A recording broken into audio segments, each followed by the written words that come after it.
Pertama, coba cek ketakwaannya. Kalau memang ketakwaannya selama ini oke-oke saja, curigai coba. Ya. Curigai ketakwaan. Jangan-jangan ketakwaan yang menurut kita ketakwaan ternyata itu tidak dianggap ketakwaan di hadapan Ketakwaan yang Allah semu SWT. saja mungkin. Ketakwaan yang semu saja Ya. kan bisa jadi begitu. Nah, makanya perbaiki ibadah dulu. Itu yang pertama dulu. Ibadah diperbaiki. Yakin dan percayalah bahwa rezeki itu jadi dijamin oleh Allah. Dan ingat, tidak akan ada orang meninggal, kata Nabi SAW, kecuali rezekinya sudah dipenuhi semuanya. Nggak akan hilang rezeki kita itu, nggak akan dimakan orang. Begitu, nggak akan salah rezeki kita.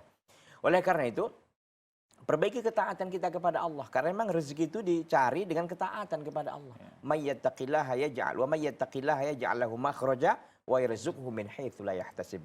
Siapa yang bertakwa kepada Allah akan Allah berikan dia. Yaj'al lahu makhraja, diberikan jalan keluar dari semua urusannya. Wa yarzuqhu min haitsu la yahtasib, dan Allah akan berikan rezeki dari jalan yang tidak disangka-sangka dan tidak duga-duganya. Makanya coba dicek ketakwaannya. Jangan-jangan selama ini usaha yang dijalankan itu bukan usaha yang diridhoi oleh Allah. Bukan modal yang diridhoi oleh Allah. Jangan-jangan modalnya juga modal yang bermasalah. Mungkin dari riba, mungkin dari rampasan dan sebagainya. Ini dibersihkan dulu. Ditata lagi, diatur balik lagi.